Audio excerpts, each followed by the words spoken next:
The air in the office was thick with the scent of ambition and expensive perfume. Emma Caldwell, all of 27 years old, leaned back in her leather chair, her perfectly manicured nails tapping the glass desk.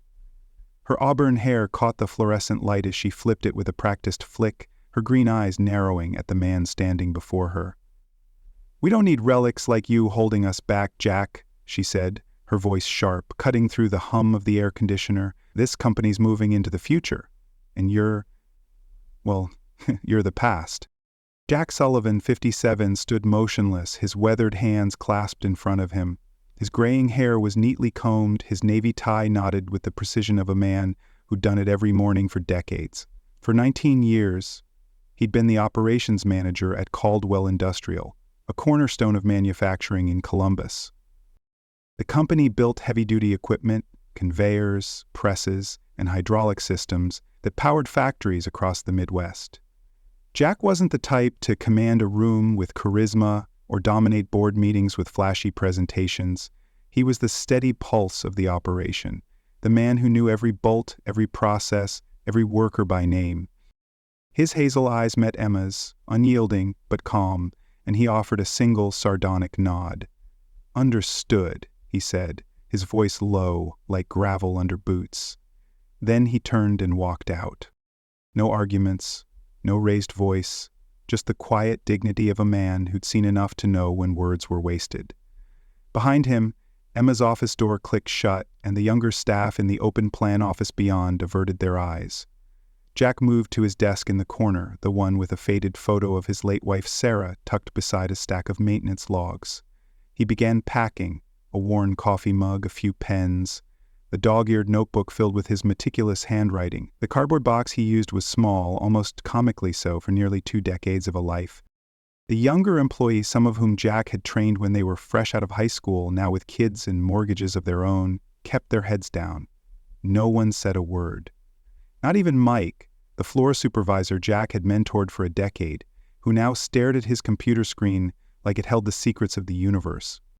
Caldwell Industrial wasn't just a company, it was a legacy. Founded 45 years ago by William Caldwell, Emma's father, it had started in a rented warehouse with a single welding rig and a dream. William, a bear of a man with calloused hands and a relentless work ethic, had turned that dream into a $35 million zero-cents empire through sheer determination and a reputation for equipment that didn't break. Factories from Cleveland to Kansas City swore by Caldwell's machines, built to last in an era when made in America still meant something. When William's health began to falter a decade ago, he'd handpicked Jack to run operations. "You're the only one I trust to keep this place honest," William had said, his voice rough but warm, clapping Jack on the shoulder. No shortcuts, no bullshit. Jack had honored that trust. He'd streamlined production, cut down time, and trained a workforce that took pride in their craft. He wasn't perfect. His stubborn streak could rile up the accountants, and he'd never mastered PowerPoint, but he was indispensable. Or so he'd thought. Emma, fresh from an MBA at Stanford and a stint running a startup in Austin, had other ideas. She'd returned to Columbus 2 years ago, her head buzzing with buzzwords like disruption and agile scaling. To her, Caldwell Industrial was a dinosaur, weighed down by old-school thinking and older employees. Modernization was her mantra, and by modernization, she meant sweeping out anyone who remembered the days before cloud software and lean methodologies. Jack, with his hands-on approach and insistence on quality over cost-cutting, was target number 1. As Jack carried his box toward the parking lot, the weight of it felt heavier than it should, not because of the contents, a few trinkets couldn't sum up 19 years, but because of what it represented. Through the glass walls of the production floor, he could see the machines he'd maintained, the systems he'd designed, the people he'd hired.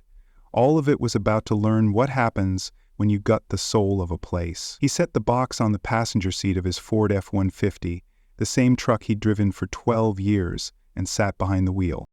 For a moment he just stared through the windshield, hands resting on the steering wheel. The hum of the factory was faint now, a sound he'd lived with for so long it was almost part of him. Then he smiled. A small, private thing, Emma didn't know, hadn't even bothered to check, that his employment contract, drafted by William himself, had a very specific clause, a safeguard William had called it, to keep Jack from being lured away by competitors. If Jack was terminated without cause, Caldwell Industrial owed him 2 years' salary, $340,000, 0 cents, give or take, after taxes. It wasn't about the money, though, not really. It was about value, about respect for what he'd built. Jack turned the key, the engine rumbling to life, and pulled out of the lot without looking back. He had a call to make. Back home, in a modest ranch-style house on the outskirts of Columbus, Jack set the box on the kitchen table. The place was quiet, too quiet since Sarah had passed 3 years ago from breast cancer. They'd been married 28 years, raised 2 kids, Ethan, now a structural engineer in Seattle, and Claire, a nurse in Pittsburgh. Sarah's absence was a wound that hadn't fully healed, but Jack had kept going, the way she'd always told him to. "You're a rock, Jack Sullivan," she'd said once, laughing, her blue eyes bright. "But even rocks need to roll sometimes." He pulled out his phone and dialed Tom Reynolds, a lawyer friend who'd been itching to take on a corporate case. Tom was 65, with a voice like a foghorn and a reputation for making CEOs sweat. "Jack, you finally ready to stir some shit?" Tom answered, chuckling. Jack explained the situation in his usual clipped way. No embellishments, just facts. When he mentioned the severance clause, Tom let out a low whistle. "Airtight," he said. "They'll pay, or we'll drag 'em through court and make 'em pay my fees, too. Your call, buddy." Jack leaned back in his chair, the contract spread out before him. Section 10, paragraph 4, highlighted in yellow, in the event of termination without documented cause, as defined in Appendix B, employee shall be entitled to severance compensation equal to 24 months of current salary. It was more than a safety net. It was a statement of worth. William had insisted on it back when Jack was 38, fresh off a layoff from a shuttered steel mill. Back then, Jack had nothing but a community college degree in industrial engineering and a decade of shop floor experience. "Degrees don't build machines," William had said during the interview, his eyes sizing Jack up. "Men with grit and know-how do." William had been more than a boss. He'd been a mentor, almost a father figure, especially after Jack's own dad had walked out when he was 10, leaving his mom to raise 3 boys on a waitress's tips. When Sarah got sick, William hadn't hesitated. He'd reworked Jack's schedule, no questions asked, so Jack could drive her to every chemo session. "Family first, Jack," he'd said, his voice firm. Always. The first cracks in the foundation appeared a year ago when Emma started showing up at meetings, her designer heels clicking on the factory floor.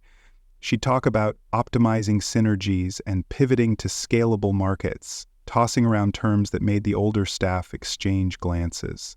William would wince sometimes, especially when she pushed for outsourcing parts they'd always machined in-house. But he never shut her down in public. "She's got to learn, Jack," he'd said one evening, leaning against Jack's office door. "Some things you only figure out by screwing up." When William announced his retirement 4 months ago, citing a heart condition, though Jack suspected it was more about Emma's pressure, Jack knew trouble was coming. William had handed him the new org chart with Emma's name at the top, his eyes avoiding Jack's. "I made her promise to keep the core team," William had said, his voice hollow. "You're the backbone of this place." Jack had nodded, but his gut told him the promise wouldn't hold. Now, sitting at his kitchen table, Jack felt that same gut twist. Emma's words echoed in his head, "Relic, holding us back." But he wasn't done, not by a long shot. He picked up the contract, folded it carefully, and slid it into a drawer. Then he grabbed his keys and headed out to meet Tom at a diner downtown. The game wasn't over, it was just beginning. Jack Sullivan drove through the quiet streets of Columbus, the neon glow of the diner's sign flickering in the dusk. His hands gripped the steering wheel tighter than necessary, the weight of the day settling into his bones.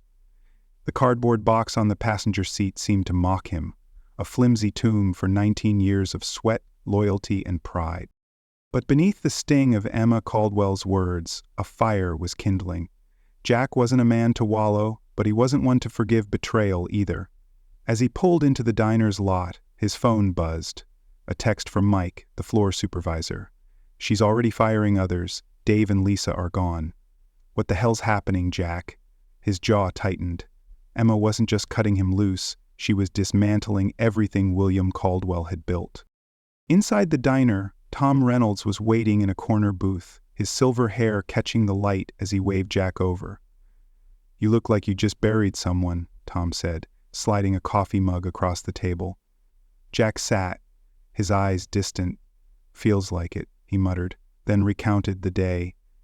Emma's dismissal, the averted glances, the severance clause. Tom's grin widened as he flipped through the contract Jack handed him. 340 grand, Jack? She didn't even read this, did she? Jack shook his head. "Too busy planning her empire." Tom leaned back, his eyes gleaming. "We'll make her pay every cent. But you gotta decide, take the money and walk, or fight for what's yours?" Jack didn't answer right away. His mind drifted to William, to the man who'd given him a chance when no one else would, to Sarah who'd believed in him until her last breath, to the workers, Dave, Lisa, and countless others, who'd trusted him to keep the factory running. Walking away wasn't in his blood. "I'm not done," he said finally, his voice low but resolute. Tom clapped his hands. "That's my boy. Let's burn her castle down." Emma Caldwell stood on the factory floor the next morning, her tablet glowing with spreadsheets as she barked orders. At 27, she was a vision of modern ambition. Sharp blazer, designer heels, and a confidence that bordered on arrogance. To her, Caldwell Industrial was a stepping stone, a legacy, to reshape in her image before she moved on to bigger things. She'd already mapped it out. Streamline operations, outsource components to cheaper overseas suppliers, and pivot to mass production. The profits would fund her real dream, a real estate venture in Miami where she'd spent 2 years sipping mojitos and networking with investors. Columbus was a pit stop, her father's company, a means to an end. Her first move was brutal. Within 48 hours of Jack's exit, she'd fired 6 more veterans, all over 50, all resistant to change, as she put it. Dave Harmon, 54, head of quality control, was escorted out after questioning her plan to skip stress tests on new parts. Lisa Bennett, 52, who'd run the assembly line like a symphony, was let go for inefficiency after refusing to cut corners. The younger staff, intimidated by Emma's icy demeanor, kept quiet, but the factory's rhythm faltered. Machines jammed without Dave's meticulous oversight. Orders shipped late without Lisa's iron grip on scheduling. Clients, big names like Midwest Steel and Ohio Logistics, started calling, furious about delays and defective parts. Emma didn't care. She was liquidating assets, specialized CNC machines William had invested millions in for custom work, selling them at auction for pennies on the dollar. The cash flow looked good on her reports, enough to impress the board and bankroll her Miami plans. She didn't see the cracks forming, the morale plummeting, the expertise vanishing, the trust eroding. To her, the old guard was dead weight, and progress meant shedding it. But the workers saw it. In break rooms and parking lots, whispers turned to outrage. "She's gutting us," Mike told a group of machinists, his voice shaking. "Jack warned us she'd do this." Across town, Dave sat in his living room, staring at a foreclosure notice. His wife's medical bills had drained their savings, and now his job was gone. Lisa, a single mom, lay awake at night, wondering how she'd pay for her daughter's college. The human cost of Emma's ambition was mounting, a slow bleed no spreadsheet could capture. Jack wasn't idle. By the 3rd day, he was in a cramped office across town, shaking hands with Frank Delaney, a grizzled investor who'd been trying to poach him for years. Frank, 60, ran Delaney Precision, a smaller outfit with big dreams. Over coffee, Jack laid out his vision. A new company, Sullivan Solutions, focused on high-minimum custom hydraulic components, the kind of work Emma deemed unscalable. Frank's eyes lit up. "You're talking about the niche Caldwell's abandoning. Hell, I'll back you. 50-50 partnership. You run the show." Jack didn't hesitate. Deal. But he wasn't just building a business, he was building a rebellion. He called Dave first, catching him at his lowest. "I'm starting something new," Jack said. "Need a quality guy. You in?" Dave's voice cracked. "You serious, Jack? I thought I was done." Next was Lisa, who laughed through tears when Jack offered her a role. "You're saving my ass, Sullivan." One by one, Jack reached out to the cast-offs. Mike, Jason the CNC programmer, even Ellen from engineering. Each call was a lifeline pulling them from despair to purpose. They weren't just employees, they were family, bound by years of shared struggle and pride in their craft. By week's end, Sullivan Solutions had a skeleton crew, a leased warehouse, and a mission: to outshine Caldwell Industrial by doing what it had forgotten: building equipment that lasted. Jack stood in the empty warehouse, the echo of his footsteps mingling with the ghosts of his past. He thought of Sarah, her voice urging him forward. He thought of William, betrayed by his own daughter. And he thought of the workers, their lives upended by Emma's recklessness. His chest tightened, not with anger, but with a grief so deep it threatened to break him. This wasn't just about him, it was about every hand that had built Caldwell, every heart that had believed in it. As he locked up, his phone rang. William Caldwell's name flashed on the screen. Jack's pulse quickened. He hadn't spoken to William since the retirement party, where the old man had looked frail but defiant. "Jack?" William's voice rasped, heavy with regret. "What the hell's my girl doing to my company?" Jack's throat closed.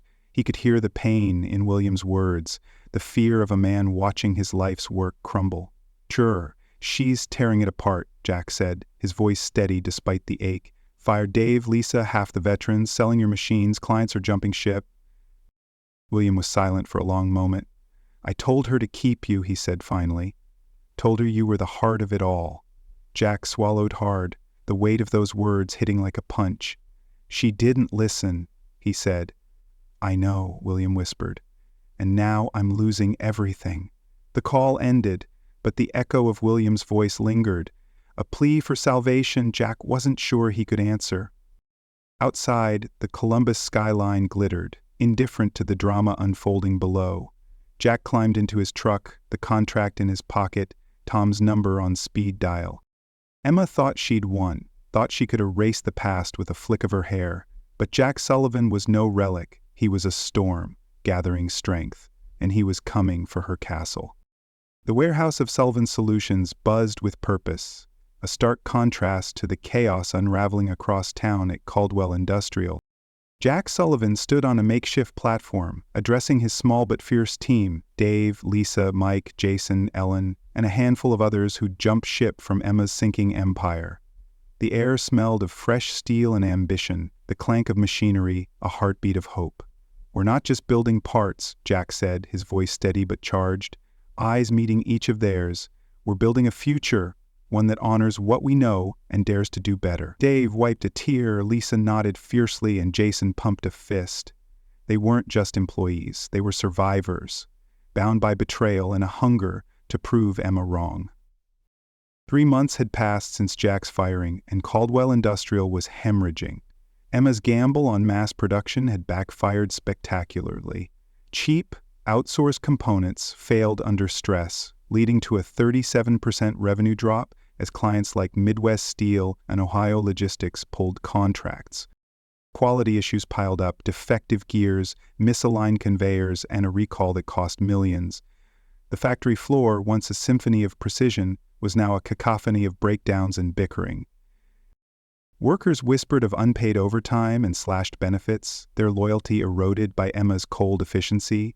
Rumors swirled that she was funneling cash into a Miami real estate deal, her office now a revolving door of slick consultants who knew nothing about manufacturing. Emma, oblivious or defiant, doubled down. She sold off more of William's custom machines, turning legacy into liquidation. Her boardroom presentations were polished, but the numbers didn't lie. At a tense board meeting, she waved off concerns with a smile. "Market volatility," she said, her voice dripping with confidence. "We're pivoting to scale." But the board, seasoned executives who'd trusted William's vision, weren't buying it. Behind closed doors, they whispered about a leadership change. And in a quiet Columbus suburb, William Caldwell, frail but furious, was plotting to save his life's work. Jack, meanwhile, was building an empire of his own. Sullivan Solutions had secured its first major client, a regional manufacturer fed up with Caldwell's failures. Frank Delaney's investment had paid for state-of-the-art equipment, and Jack's team, veterans with decades of know-how, worked with a fire Emma could never ignite. Dave redesigned quality protocols, Lisa streamlined production, and Jason's CNC programming cut lead times in half. Every bolt they shipped was a middle finger to Emma's modernization, but Jack's heart wasn't in revenge. Late at night, alone in his quiet house, he thought of William's broken voice on the phone, of the workers still trapped at Caldwell, of Sarah's belief in doing what was right. This was about legacy, not spite. The turning point came on a stormy October evening. Jack was reviewing supplier contracts when his phone rang. William's name flashed, and Jack's gut twisted. "I need you, Jack," William said, his voice a mix of desperation and resolve. "She's killing my company. The board's ready to act, but we need you to pull it back from the brink." Jack leaned against the warehouse wall, rain drumming on the roof. "What are you asking, William?" he said, though he already knew. "Come to my house tonight," William replied. "Bring Dave.